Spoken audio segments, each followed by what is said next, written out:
Yo guys, what's up? Today's video is gonna be a bit more personal, a bit more serious, so strap in. It's about weed. Weed was introduced to me last year during the hardest time of my life. I would say I was the most skinny, most, insecure, didn't have any real social skills or confidence. And weed just made me escape my problems by smoking with my friends, And I was introduced to it. I was introduced to weed by peer pressure, like many, substances, drugs, and alcohol. It's like a party thing, or just like a hangout thing, and people just offer it to you. And basically, the second the high kicked in, I was addicted because it was like such a surreal feeling that I've never fucking felt before. So it made my mind confused and kind of like looped my thoughts.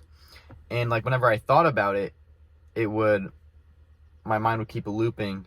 And like it would kind of bring me in the moment more, but it's like it's such a weird feeling because it's like, oh, something just happened, but you forget about it 5 seconds later. It's like you're just like, it kind of feels like you're in a dreamlike state, and that's why I was like addicted to the feeling. Now, I only smoked like 6 times between February to April 2023, and obviously a lot of people are a lot more addicted to that than I was, because I was just doing it like with friends every other weekend or whatever.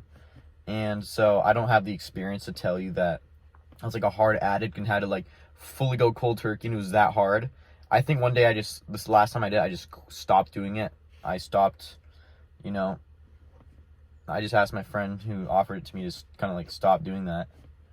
And, I got away from it, and I'm very lucky to be here where I am a full fucking year later, 12 months. And the last 12 months have been the best 12 months of my life. There's been a lot of hard times, but I think quitting weed has really catapulted me to where I want to be. And without the experience of the hardships of getting over those urges to stop, and also just the mental clarity I had after quitting, really made me realize what I wanted in my life, and kind of helped me achieve my goals faster than I think I would have without even starting weed. Now, when I was high, all I could focus on was the high, not my problems. So it was like an escape from my problems and insecurities, and that's why felt so fucking good, dude. It was just like, oh, smoke this blunt for 4 hours, you're just on another fucking dimension, and like you're just chilling, like no worries. But when you come down, it hits hard. And honestly, after you keep smoking, like it makes it harder to be present after you're done with it, because it just like weakens your brain. It's a fucking poison.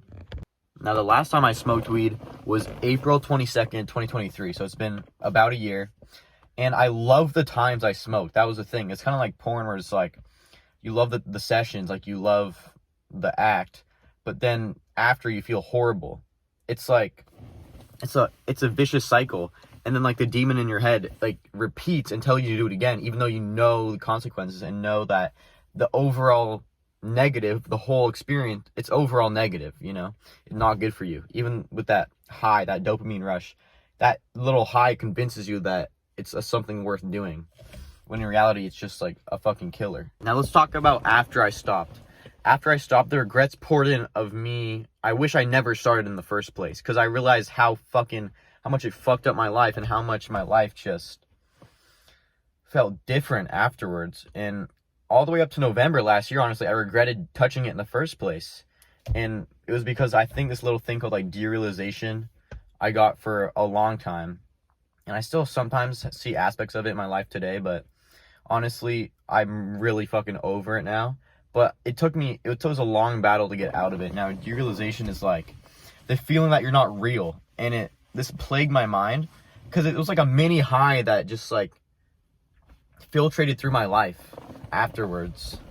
And this mini high, it was just kind of felt like I was living in a dream sometimes. Like I'd be in class, and then it's like when you think about it, you're like, oh, this doesn't feel real. It intensifies the feeling and makes it feel less real. And it's like, it's such a hard thing to talk about to people, because people don't believe you, one, and also my friends who also quit with me didn't really have the feeling as much. Only like 1 or 2 did, but it only lasted like a week for them, like after quitting. But for me, it lasted months and months.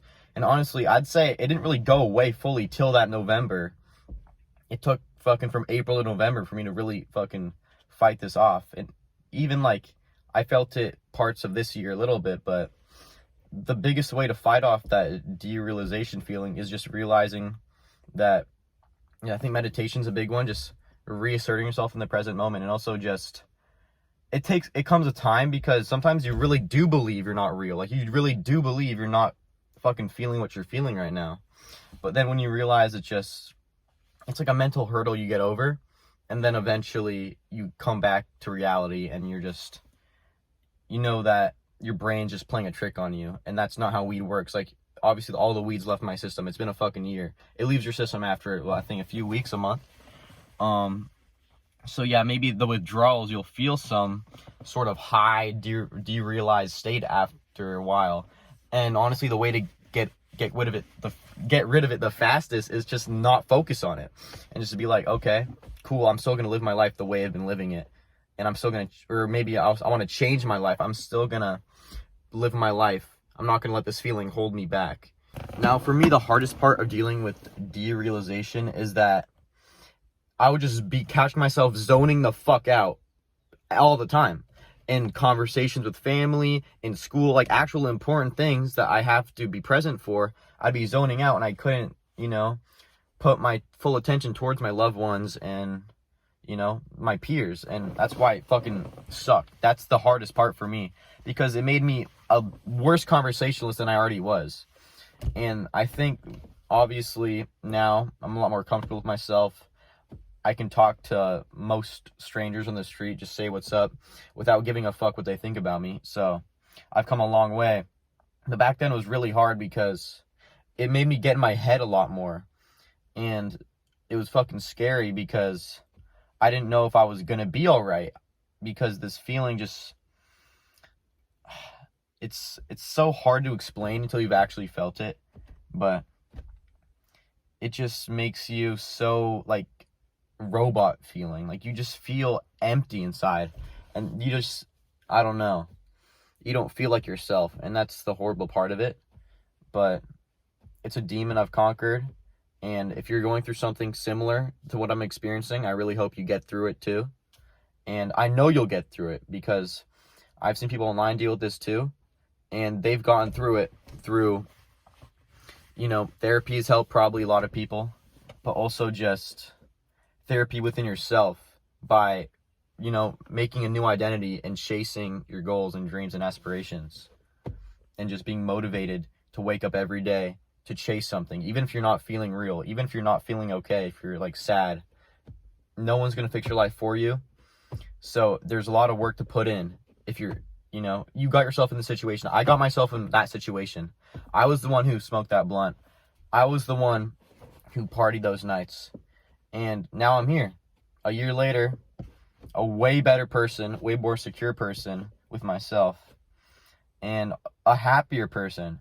Like, back then, I think I had a lot more ups and lows, but now I'm more stable, and I feel just level-headed throughout my day.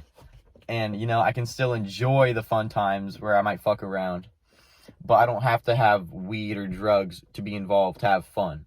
And that's the importance of quitting, because your dopamine goes back to baseline. Same with quitting porn, getting off social media, video games a lot. So you can enjoy the simple things. And then if you enjoy the simple things, when you have a really fun event, you enjoy a fuck ton more, because you're like, wow, that was awesome. Instead of like, oh, that was like a mid hangout, like, I'd rather just stay home. Now, once this year started, I really took leveling up myself to a whole different level, because I stopped like my old like self-improvement routine that I thought was really helping me. But instead, I did things that I was uncomfortable with, talking to new girls, meeting new people, getting out there, putting myself out there in the world, starting this YouTube channel. And God's giving me all these new opportunities that I've just been saying yes to. And it's giving me an open-mindedness to the world. And what this has done for me is, before, up to November, I said I regretted the fuck out of smoking that weed. But now I have the reflection and knowledge that I realized that was a part of my journey, and I had to go through those hard times to get to where I am now. And if I never smoked up that blunt, I don't even know if I would be here in the first place, because after I quit, it kind of started me leveling up myself, because after that April, I really got hard in the gym. The home workouts, actually, I started at home. I really recommend starting at home. It's great. But I really started at home at the gym. My home gym. Yeah. my dumbbells. Yeah, and meditation as well. Cold showers. I just locked in myself that whole summer. You know, I went on trips and shit. I felt more social. I just felt more intertwined with what was going on with myself and with my friends and outside of, you know, my own bubble. And I just felt so much happier and better. And I didn't have to rely on a substance to make me feel good. So yeah, the ups and downs of smoking really like kick-started my self-improvement. And I no longer regret doing that. Now, another huge thing about this is that I was really running away from my old self, running away from a bad situation. Now, I think the fastest way to improve is running away from, like, it's like you're a mouse running away from a cat. You're running away from danger, from evil. I think running towards your dream life is obviously a huge motivation. But honestly, if you really want to, if you're really in a rut, in the depths, in like a hole, you feel like you dug yourself and you can't get out of, the fastest way to get out of it is running away from what you don't want to be. I don't want to be a fat, lazy piece of shit. I don't want to be addicted to weed. I don't want to be a degenerate, just like sleeping with girls my whole life, never finding that one for me, you know. And just running away from those fears catapult me into the life I want to be, like directly, because what's the opposite of a fat, lazy piece of shit? A muscular, successful, maybe entrepreneur or hardworking father, whatever, who just does things for the greater good, for God and for his family. So that's kind of who I'm striving to be.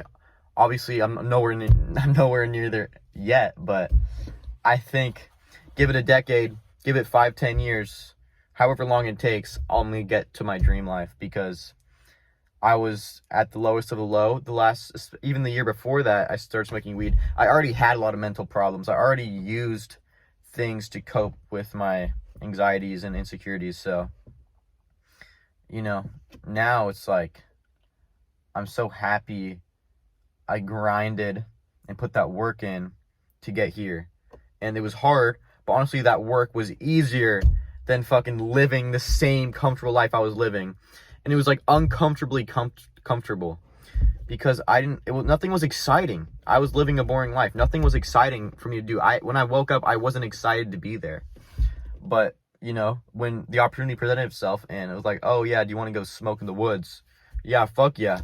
And then I get home, my family, realize I can't be present with them. And everything catches up to you. It's all your fault. Whatever you do, it's your fucking fault. Realize that, dude. You got yourself in this situation. You dug this hole. And that's the one thing that I've realized most about life is you're the one who put yourself in this situation. Not the world, not your family, not your friends, not anyone. It's up to you. It's your fault, dude. So if you got yourself here, you have to get yourself out of it. It wasn't until I did that hard work that I built some resilience and character. I found myself, dude. And honestly, collectively, the last 2 months I've lived since I've been 16 have been the best 60 days of my life. No doubt, dude. Sure, there's been some days where I'm not feeling it as much, but I'm the most energetic, charismatic, and just authentic to myself that I've ever been. I've lived some of the most fun days of my life. And you can too, dude. I believe in you. And on days where I'm not feeling it as much, I just have to look a small back in my past, only 365 days, only a year, and I realize I've done a 180 on my life. I become unbreakable. And if I got myself out of that situation, I can get myself out of any situation I put myself in now. Now, to end this rant off, there are always going to be battles to fight, always going to be mountains to climb. But as long as I take it day by day in the present moment, I'll keep developing myself and also changing the world around me by changing people, because I'll be changing people's lives around me because of my just positive outlook and attitude toward the world, dude. And you can too. Be present day by day. Not every day is going to be your best, obviously, but if you just keep fighting, you'll realize that there's so much more to life than you think there is. And there's so much to do and so much to just express and learn about yourself and learn about other people. Now, guys, I know this was more like a venting type video, like more of like a rant, but honestly, I just needed to get this like past trauma off my chest. And to leave it off, if you're going through any like substance abuse problems, know that you can find help, and more importantly, you can find help inside yourself. You know, you can't, I love the quote, you can lead a horse to water, but you can't make it drink. You're not going to be able to change if you yourself don't actually want to change and put in the effort and work. Now, if you also are struggling, leave some, questions in the comments. Leave your story in the comments. I'll try to respond to each one. Fucking love you guys. Thank you for spending your time with me. Have a good rest of your day. Peace out. Stay hungry.